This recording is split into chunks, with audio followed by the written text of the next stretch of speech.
Hi, everybody. Welcome to another podcast of Beyond Labels with yours truly, Joel Salatin, the farmer, and our favorite researcher, Dr. Sina McCullough.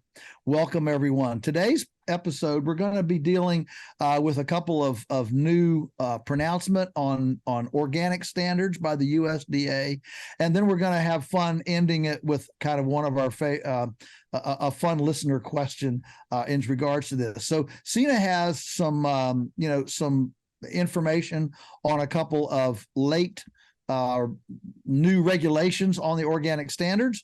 And so Sina, bring us up to date on that and we'll talk about it.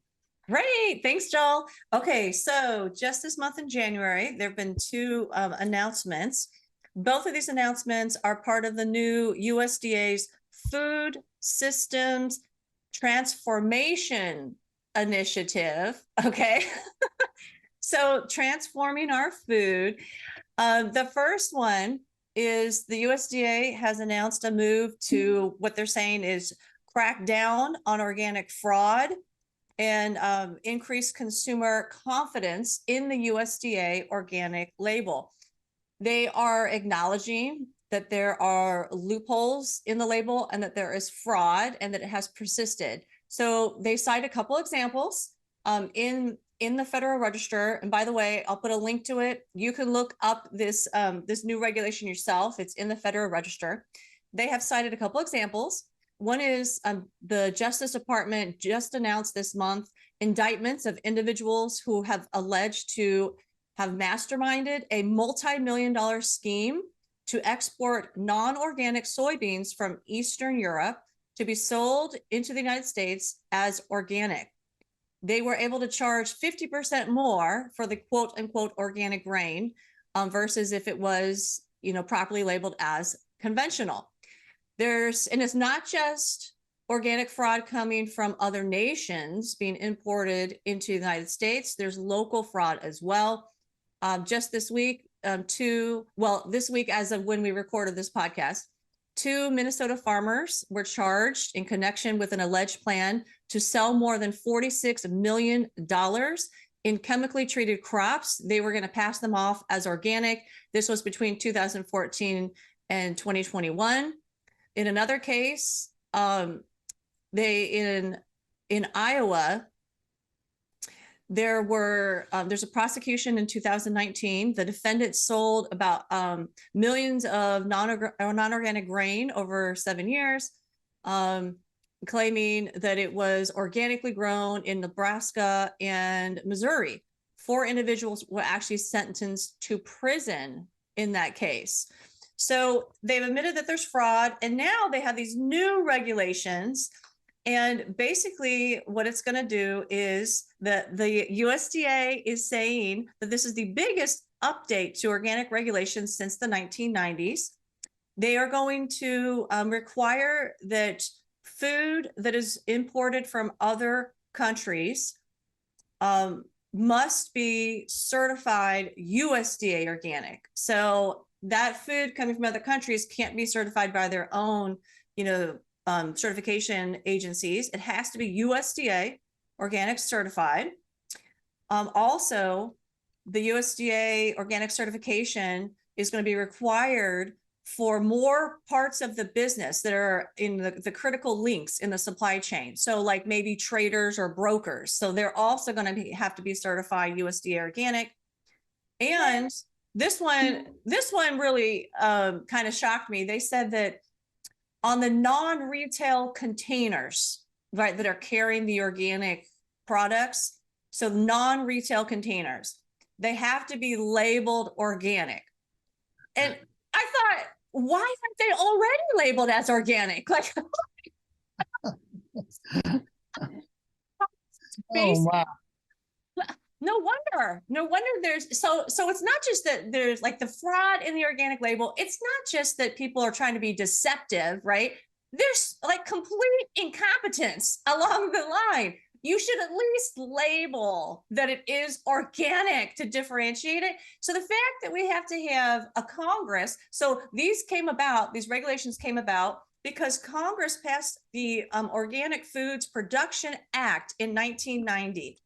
It has taken 12 years for them to even start putting forward new regulations. Right now we're in 2023. We finally got these new regulations, and it's basic common sense, like label the container. Really, we have to pay our tax dollars to have the government tell the people, label the container. Like, yeah. Well, what most people don't realize in America is that almost depending on what data source you look at, 80%. You ready for this? 80% of all organic grain used in the United States is imported. 80%. We only grow 20% of it here. Now think about. I mean, we are the grain producing capital of the world. Okay. And I mean, I don't want to go down.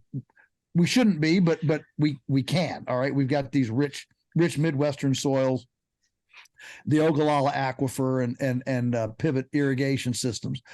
So we produce a lot of this. There is no reason for us to be importing that organic grain, but realize, so 80% of it is being imported, and 50% of that is coming through Istanbul, Turkey. That's where it all comes to. That's the port. It all comes through Istanbul. And notice your first indictment here, this multi-million-dollar, notice you said Eastern Europe, and that's through Istanbul. Almost all of that is coming from Kazakhstan, Uzbekistan, all those stand countries from Eastern Europe. And so, yes, many of us have known about this for a long, long time. The issue is that there are big players, there's politics involved. This is not an empirical thing. And Sina, I don't know whether you know this, but one of the single largest certified organic producers in the country, Mark McAfee in California, whose raw milk dairy literally supplies California. He has 850 cows. It's a big operation. He's a major player, not only in California organics, but nationally. I mean, he's the front guy for hearings. I'm trying to, for those that don't know Mark McAfee, Organic Pastures, I mean, he's a big name in the whole movement. Well, he has let his organic certification go and has now renamed his farm from Organic Pastures to Raw Milk Farm, because in his on-farm laboratory, so he's a big operation and can afford it. He's got a very sophisticated on-farm laboratory, mainly for checking his raw milk for contamination and things like that. But he was using it to check feed. And what he found was that there was all sorts of pesticides, GMOs, all sorts of things coming in on his organic feed.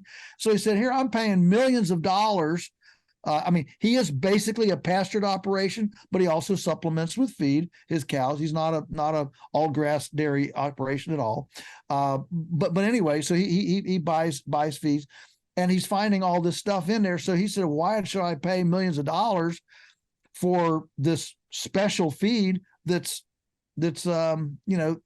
contaminated? So he's now gone with GMO free certified, and has dropped his organic completely. And that's essentially what we have here at Polyface. And he's much happier with it, and he's not having to pay that exorbitant price premium for the certification. Now, it's the license. It's what makes that value is that license. And as long as the perception is that license means something, you can get a pretty hefty premium. All of this is a part of the kind of mismanagement and shenanigans and politics going on behind the scenes in a mega $1 million outfits.